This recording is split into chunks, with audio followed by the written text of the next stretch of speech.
Você nasceu aonde? Ouro Preto. Ouro Preto, olha aí. Agora explica então, tendo nascido em Ouro Preto, explica para os que não entendem nada de Brasil, por que a sua cidade, Ouro Preto, foi a capital da música brasileira há quase 200 anos atrás? Isso é muito significativo. Entre mais ou menos 1740 até 1810, até quando chega a família real no Rio de Janeiro, Vila Rica, né, atual Ouro Preto, foi exatamente isso, foi o centro das práticas musicais, subsidiada, obviamente, pela exploração do ouro e dos diamantes. Cerca de 98, 99% desses intérpretes, compositores, eram mestiços. Eram cabras, pardos, mulatos. E isso é o mais instigante dessa história toda, que vai chegar até nesses conceitos de brasilidade. Sobrou algum nome dessa época? Vários. Diga 4. João de Deus de Castro Lobo, Marcos Coelho Neto, Inácio Parreiras Neves e Marcos Coelho Neto Filho. Ou seja, pessoas que vocês nunca ouviram falar que vêm esse programa. Tudo bem. Maurício, às vezes um outro autor fala do barroco. Barroco na música brasileira. Existiu barroco na música brasileira? Não. A música brasileira ela é pré-clássica. Para você não seja provocador, todo mundo diz que existiu, hein? O barroco foi um termo utilizado pelos primeiros estudiosos dessas práticas coloniais, até mesmo para chamar a atenção. Eu estava agora, por exemplo, numa conferência na Embaixada da Espanha, em Brasília, onde eu fui exatamente fazer uma comparação sobre as práticas na América Hispânica e na América Portuguesa.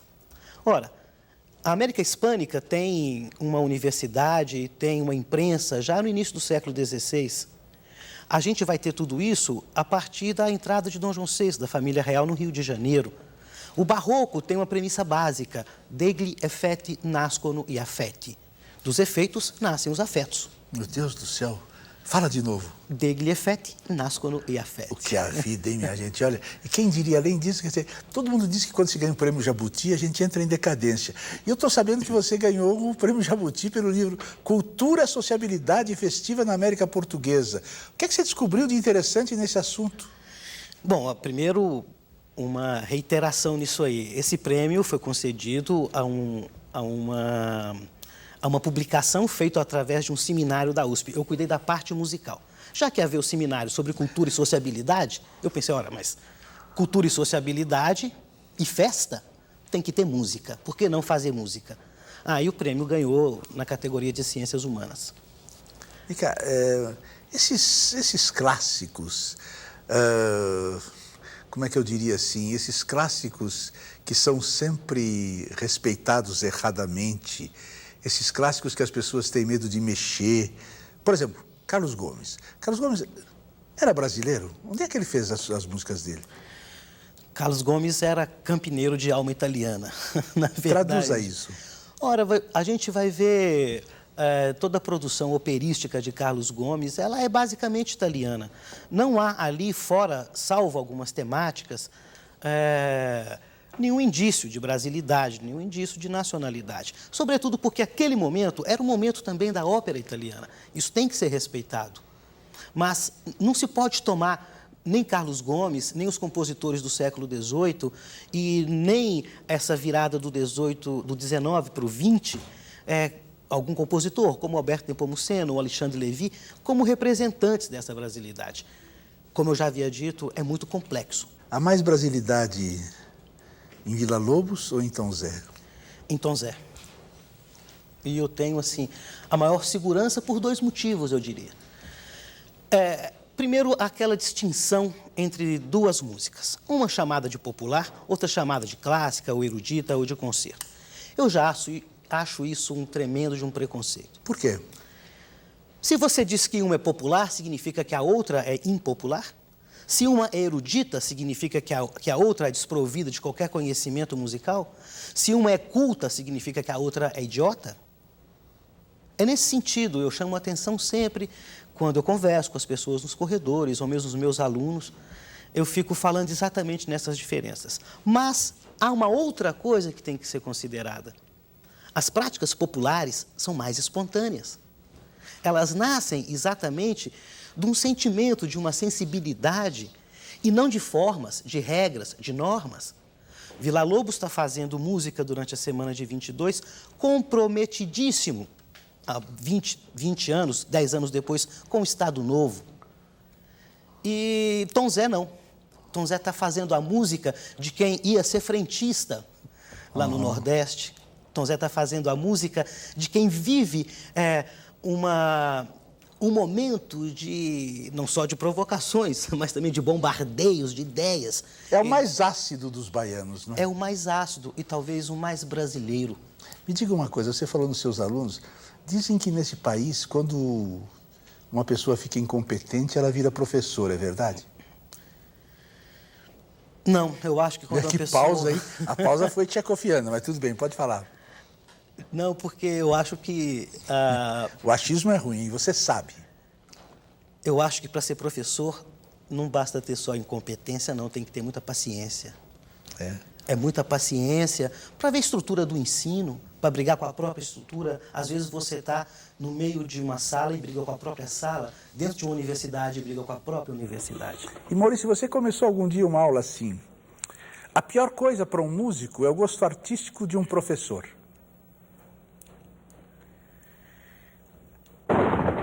Você estudou em conservatório. Ouça só. Olha os sobrenomes de maestros brasileiros. Léo Perac, Gabriel meu professor. Migliori, Enrico Simonetti, Francisco Mignoni, Radamés Gnattali, Lírio Panicali. Uma esquadra azzurra. Só italiano ensinava música por aqui? É que esses são os maestros que estudaram a questão da música erudita, né? Que de repente se ligaram na música popular. Léo Perac foi meu professor. Foi professor do Tom Jobim também, não é? Era aqui de São Paulo. Você ouviu os sobrenomes todos? Ouvi. Eu acho que é uma questão mesmo da ligação com a música erudita, né? E de repente você está esquecendo de citar o maestro Cipó. Quer saber o seguinte, olha. Tem outros também, Música né? rádio, música na televisão, música no cinema. Fala de antes e de agora. Bom, eu acho que a música mudou, não é? Eu acho que não é questão de bem e mal, é uma mudança, né? A música hoje ela é ligada a outras funções, como, por exemplo, se enche a pista de dança, né? Até agora estão fazendo umas releituras de bossa nova e sai com DJs, entende? E o grande elogio é que aquilo pode ser dançado e mostra, assim, a gravação original do Só Tinha de Ser Com Você, com o Tom Jobim, dizendo jamais essa música poderia estar numa pista de dança. Aí põe a com o DJ. Agora sim. Quer dizer, é uma mudança de função na música. Ela tem que estar muito bem relacionada com o clipe, com o pensamento muito rápido, né? Ou seja, a música é uma arte duvidosa. Essa música que está se fazendo hoje está Tudo bem. Vou deixar de maldades. Paulinho da Viola, essa paixão da gente, Paulinho da Viola, faz um samba meio literário. Você falou que ele fala um samba aqui. Você está falando da música ou da letra? O Paulinho sim, é um inovador no samba, né? Ele fez uma síntese, não é? Ele pega um pouco daquele jeito de fazer letra que o próprio parceiro dele no começo da carreira, o Capinã, e a questão do samba autêntico da Portela, com um cara, o Paulinho escreve música muito bem, ele é um músico, ele escreve partitura muito bem.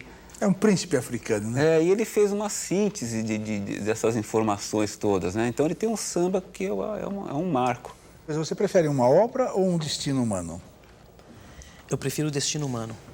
Verdade? Verdade. Deus castigue, hein? No que você se julga mais hábil? Numa observação objetiva ou numa análise introspectiva? Numa análise introspectiva. Você se estuda? Eu me estudo, eu acordo todos os dias pensando em ser o melhor possível. Não naquele sentido romântico, descabelado, aquela azia universal que foi o século XIX, mas no sentido até de abrir os ouvidos, né? É mesmo? Mas você cheira um pouco a romântico, né? Eu acho que eu estou mais para parnasiano. Parnasiano, tá bom.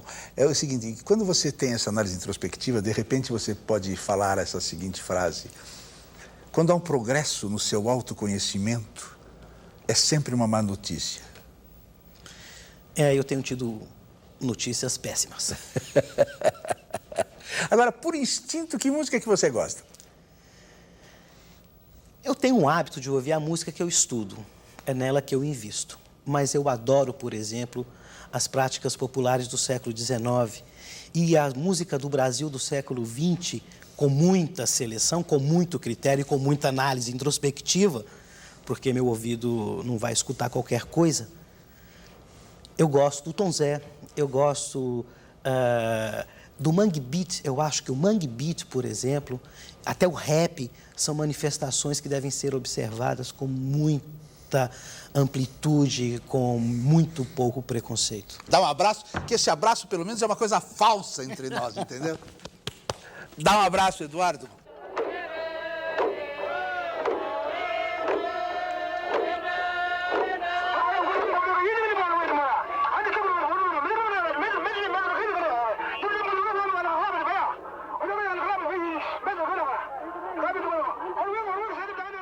Se te queres matar, por que não te queres matar?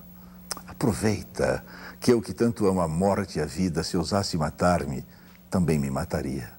Ah, se ousares, ousa. De que te serve o quadro sucessivo das imagens externas a que chamamos o mundo? A cinematografia das horas representadas por atores e convenções e poses determinadas, o circo policromo do nosso dinamismo sem fim.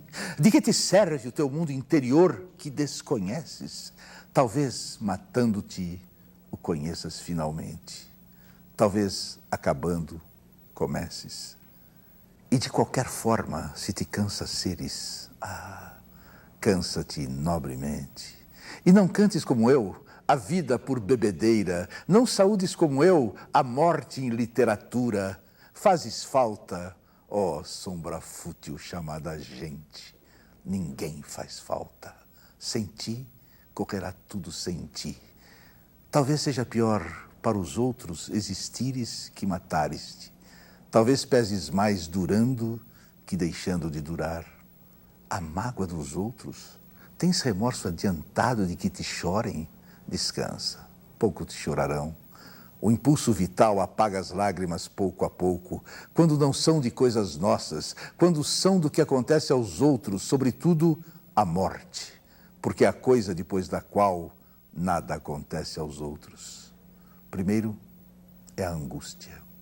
A surpresa da vinda do mistério e da falta da tua vida falada. Depois, o horror do caixão visível, material, e os homens de preto que exercem a profissão de estar ali.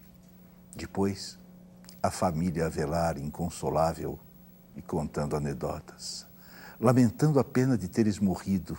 E tu, mera causa ocasional daquela carpidação, tu verdadeiramente morto, muito mais morto que calculas, muito mais morto aqui que calculas, mesmo que esteja muito mais vivo além.